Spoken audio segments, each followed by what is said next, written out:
Tonight, we take you behind Kenya's prison walls.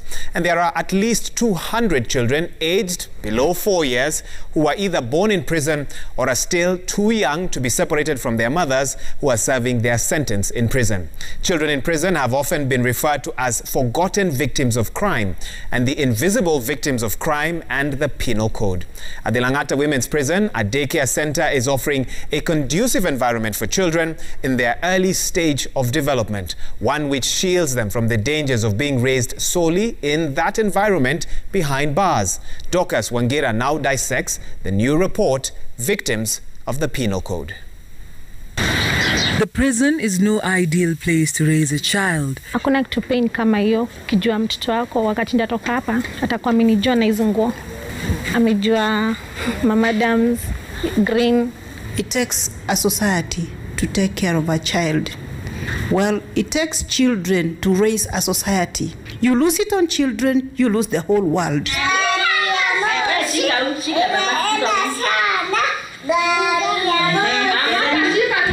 Mary Wangari Munyi, aged 22, is serving a 3-year sentence at the Langata Women Maximum Security Prison in Nairobi for attempted murder. It is a painful subject that she doesn't want to revisit. On the 14th of February, Valentine's Day this year, she delivered her first child, a daughter. Actually, mimi sikujua niko mjamzito, nilijulia huko akiwa 10 weeks.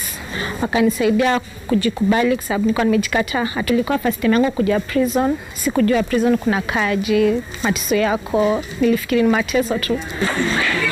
While Langata Women's Prison can have even up to 50 children in prison, because of the COVID-19 pandemic, the facility is receiving less mothers with children.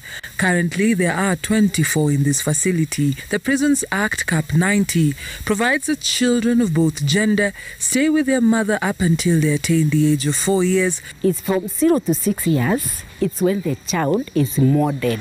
Then the child is supposed to gain or to know good and bad.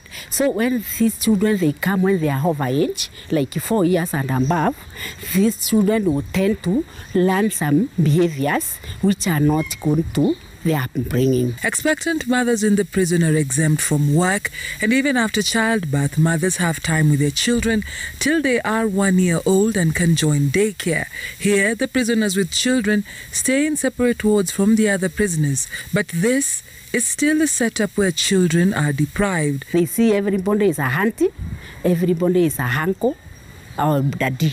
They don't have sense of belonging. So maybe when the mother and another inmates are having some conflicts, that child will start developing some behavior that it's good to quarrel, it's good to be violent. For example, we went to Langata. All the children were clinging to men, and they were calling the men daddy. So I was wondering whether they understand what this daddy means. They look kind of scared. The child will grow knowing this is the home. They don't know any other home. They are kind of militarized. Squat, when they are being counted, they will say Afande. They will march and try to salute. There are 43 female penal institutions in Kenya. For each female inmate, the government budgets 215 shillings a day and 410 shillings a day for the children.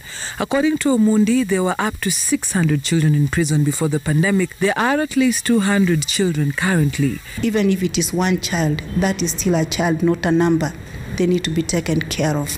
For children who are either born in prison or are too young to be separated from their mothers at the time of their sentencing, and they find themselves inside these prison walls, the sentence is not theirs.